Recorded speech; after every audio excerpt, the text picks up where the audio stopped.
Welcome to part 2 of our cultural competency training.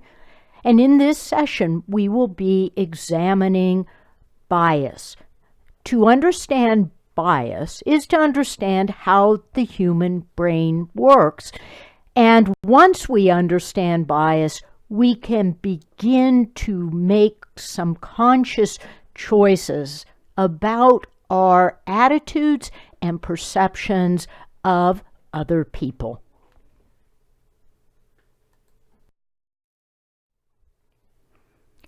Let's define bias. It's important to have some idea of what we mean by this word bias as we move forward through this particular segment of our training. In an article from Psychology Today, which you can find online, bias is defined as a tendency, inclination, or prejudice toward or against something or someone.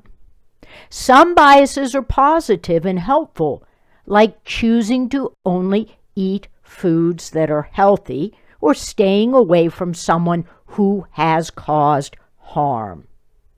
But biases are often based on stereotypes rather than actual knowledge of an individual or circumstance. So whether positive or negative, these judgments that our brain makes, cognitive shortcuts, can result in holding a prejudgment that then leads us to a rash decision, a discriminatory practice, that leads us to a sort of snap judgment that may not be accurate. Bias then is often characterized as stereotypes about people based on a group to which they belong, or based on an immutable, unchangeable physical characteristic they possess, like their sexuality. We may have stereotypes about race and ethnicity. We may hold these kinds of biases about persons with disabilities. We have many stereotypes based upon a group to which someone belongs. And of course, having this kind of bias can have harmful real-world outcomes, especially because we are often not aware that that bias is operating in our unconscious mind. Of course, for those of us who are in ministry in the world, if we're not aware of a bias that we hold, it will certainly undermine our effectiveness in ministry, and a bias like that will not well reflect Jesus Christ, whom we serve in the world. So, in the video that follows, and in the work we're doing, we are trying to become aware of our bias, paying attention to it so we can keep it in check.